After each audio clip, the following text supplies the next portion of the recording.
Hey everyone, Bob Thibodeau here. I want to talk to you real quick about why you need to have a podcast. If you're in business and you are trying to promote your business, well, it's a lot easier to produce a consistent podcast than it is, advertising and a blog, because you got to face it. People listen to podcasts today. Podcasts are one of the most popular things that are going on, and they've grown massively just in the past couple of years. So much so that car companies now are installing the podcast systems in the cars instead of, I remember back when it was just AM radio, and it was really something when you got an FM. And then when you had the 8-track players you'd mount underneath the dash. And then they had the AM, FM radio with the 8-track player. That was awesome. And then they went to cassettes and then CD player. Wow, you had a CD player? Man, that's awesome. Nowadays, it's just a USB plug. Your phone sits there, and there you go. All right. And reason is more people are listening to podcasts than the radio. Okay. Now, what happens if you have a blog? I put blog posts on there. Well, not everybody has time to read a blog. I mean, the average blog is between 700 and 1,000 words. It takes 5 minutes or so for someone to read, but they actually have to sit there and read what you say. If you have a podcast and say it's 15, 20 minutes, that's the equivalent, think about it, of 4 blog posts. How much information can you give in 4 blog posts?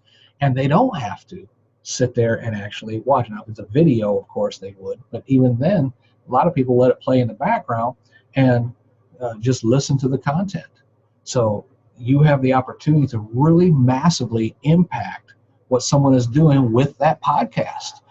You need a podcast, especially if you're in business. But some people just want to provide information. You could be a golf professional and you want to promote your golf lessons. So you're going to give a different podcast on different aspects of the golf, the swing, the setup, how high to tee the ball. You could do a separate podcast over each one of those things. And it's a lot easier to produce a podcast than it is blog posts because you're just talking on the podcast. But with blog posts, all your grammar has to be right. You got to make sure there's no misspelled words and all that other stuff. So it's a lot easier to just have a podcast and give that content where people will readily accept, especially millennials. They just love podcasts right now. Blog posts are kind of, my age group. People like to read. But today with millennials, if you're trying to reach millennials, you need a podcast. And a lot of people, statistics have been proven that a lot of people, once they start to listen to a podcast, they get past that first minute or so, they're more than likely, about 80% will continue on to the end. So they hold your attention span of your audience a lot better as well. And your personal brand is going to benefit, whatever that may be. A catchy slogan or catchphrase that you use, whatever your personal brand is or your business brand, that will benefit from the podcast.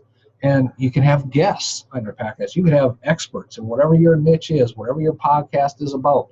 You can reach out and have experts come on your podcast to talk with your audience and provide that extra insight, which will, also, when you provide them, your expert, the link, and ask them to promote it, a lot of experts will, because they're blessed to be on a podcast, to be interviewed about something they're passionate about. So they're going to share that with their audience, which then gives you an opportunity to capture those as subscribers to your podcast. And by doing so, you're also, when you have experts like that on your show, you're also going to be considered aligning yourself with those experts. So, wow, he had so-and-so on, and he also has so-and-so on, and this person and that person. He hangs around with all the right people. Maybe we need to hang around with him, and then they're going to be interested in what your brand and what your product is that you do as well. And in addition, it develops your speaking skills.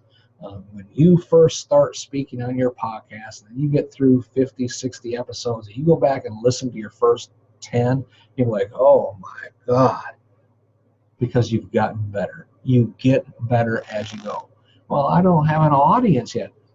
There is a way to generate an audience. Nobody starts with an audience. They have to generate the audience. and your audience will grow with you in your skills, in your speaking skills, in your teaching skills as you begin.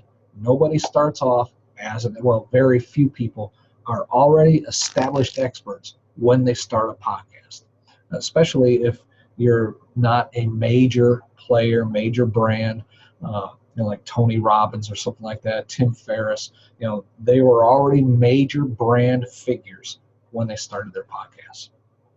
99.99% of the other people are not, but they grow into it as they go. Okay, and because of that, it is also an opportunity for you to repurpose the content. If you have a blog post, if you have a book, you can talk about certain chapters of the book, certain segments out of each chapter in the book.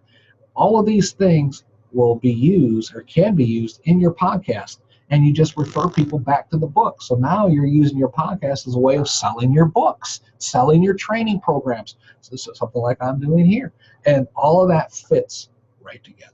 All right. So that is just some of the basic reasons of why you need to have a podcast, why you need to start a podcast. Now, if you have a podcast and you want to get better at it, or maybe you're looking at starting a podcast, get a hold of me. Go ahead and email me. Go to my website at bobthibodeau.com. Click on that podcast training program. I've got some free resources there for you as well that will get you started, even if you don't want to invest in the training program. You can go ahead and get started. Click on the free podcast creation checklist, and it'll give you all the steps necessary for you to start a podcast. And I'm giving that to you absolutely free of charge just for visiting. All right? So come back again, because this series we're doing is going to take you through why you need a podcast, how to start a podcast, and help you launch it and grow it, and possibly even monetize it, start earning some income on your podcast. We cover all that in our training program. But go get that free podcast creation checklist. Look around the website at the podcast training program. It's called Podcast Yoda. You can't beat Yoda. Yoda is awesome. Right? All right, that's all the time we have for today. I'll talk to you soon.